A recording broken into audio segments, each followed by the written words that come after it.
मैं योगी हनुमान राम अपने घर को अपने स्वास्थ्य के लिए कैसे उपयोगी बनाया जाए और कैसे ज़ीरो बजट बिना एक भी रुपया खर्च किए हम स्वस्थ रह सकते हैं।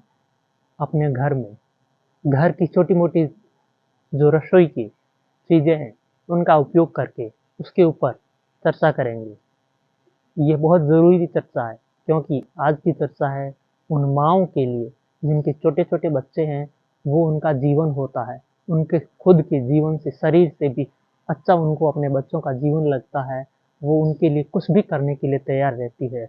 लेकिन अगर उनको सही नहीं, गलत इलाज मिल जाए तो उनका जीवन एक नारकीय जीवन की तरह हो जाता है। इसलिए ज़रूरी है आप अपने बच्चों को सही दिशा में, सही उपचार और सही समय पर सही चीज़ का उपयोग करना सीख लेंगे तो आपके बच्चे हमेशा स्वस्थ होंगे।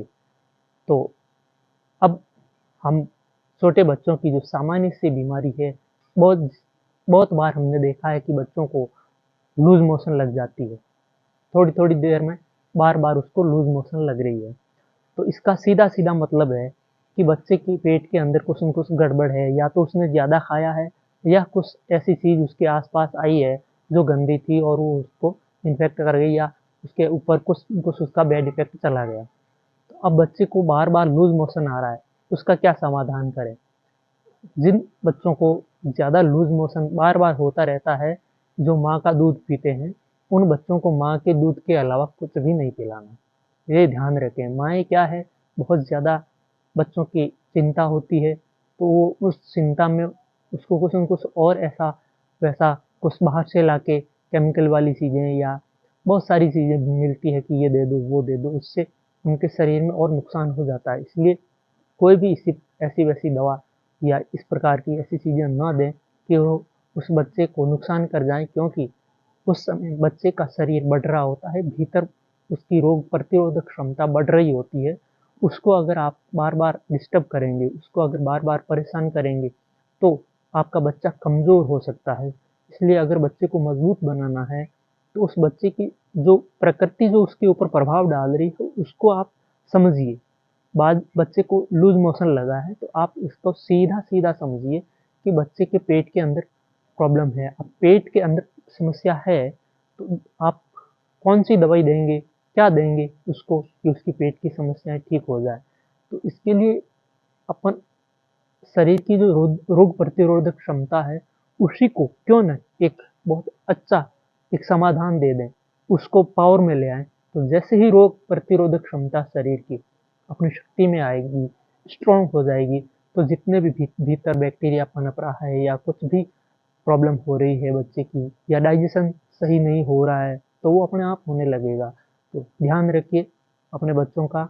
और हाँ, एक विशेष बात, बाहर का दूध बच्चों को कभी ना पिलाएँ। आजकल माएँ बच्चों को थैली वाला दूध पिला रही है। आप थैली वाले दूध के ऊपर देखिए, जहाँ बन रहा वहाँ जाके दी देखिए। मुझे याद है मेरी दादी सुबह का गाय का, देसी गाय का दूध सुबह का रखा हुआ दोपहर में बच्चों को नहीं पीने देती थी। लेकिन आज तो 2 दिन 3 दिन पुराना दूध अपन बच्चों को पिला रहे हैं। ये ठीक नहीं है, और वो भी दूध है या नहीं है, और 3 दिन रखने का जो उसका प्रोसेस है, उसके अंदर कितनी-कितनी चीज़ें, क्या-क्या केमिकल, क्या-क्या मिला के उसको सेव रखने के लिए, उसको ज़्यादा देर तक खराब ना हो इसलिए रखने के लिए जो-जो तरीके अपनाए जा रहे हैं, वो कितने खतरनाक है। अपने को स्वाद के पीछे या अपनी सहज सामान्य चीज़ों के लिए बच्चों का शरीर खराब नहीं करना है, इसलिए ध्यान रखें। हाँ, अगर बच्चों को आप सही दूध नहीं पिला पा रहे हैं, अगर सही रूप से दूध नहीं मिल रहा है, तो हाँ, नारियल का पानी, कच्चे नारियल का पानी 1 चम्मच, 2 चम्मच दिन में 2-3 बार, 2-2 चम्मच, 2-2 चम्मच उसको पिलाइए। तो आपका बच्चा बहुत जल्दी, बहुत पावर में और बहुत अपनी ऊर्जा को बढ़ा देगा, उसकी रोग प्रतिरोधक क्षमता इतनी मजबूत हो जाएगी कि उसके रोग आस-पास में भी नहीं फटकेंगे। इसलिए ध्यान रखिए, बच्चों को दूध जो पिला रहे हैं, या तो माँ का ही दूध बच्चे के लिए उपयुक्त है।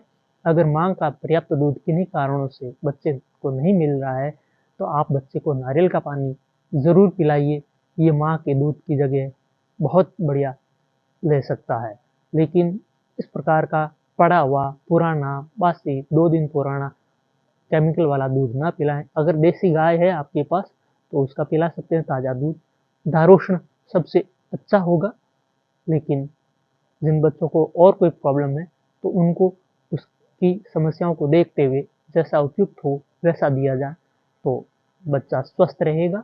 और जब छोटे बच्चे इस भारत देश के सुखी होंगे, समृद्ध होंगे और उनका स्वास्थ्य अच्छा होगा, तब आगे जाके वो माताएं महाराणा प्रताप और छत्रपति शिवा, पृथ्वीराज चौहान, महाराजा सूरजमल जैसे योद्धाओं को और बड़े-बड़े वैज्ञानिक आर्यभट्ट, चाणक्य जैसे लोगों को इस धरती पर पैदा करेगी।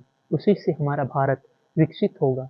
इसलिए अपने बच्चों को पुरानी भारतीय परंपरा के अनुसार स्वस्थ करिए ताकि बच्चा एक पूर्ण रूप से विकसित हो, उसका हर एक अंग पूर्ण रूप से विकसित होए। इसलिए पूरा ध्यान रखें बच्चों का। आपका धन्यवाद। हाँ, एक बात और कि अगर बच्चे आपके किसी कारण से स्वस्थ नहीं हो रहे तो आप नीचे कमेंट बॉक्स में लिख दीजिए आपकी समस्याओं को। मैं उनकी समस्याओं को पढ़कर विशेष तौर पर माताओं की जो समस्याएं आती है उसका मैं समाधान ज़रूर देता हूँ, क्योंकि छोटा भविष्य बच्चा ही भारत का भविष्य है। इसलिए छोटे बच्चों के ऊपर विशेष ध्यान रखें।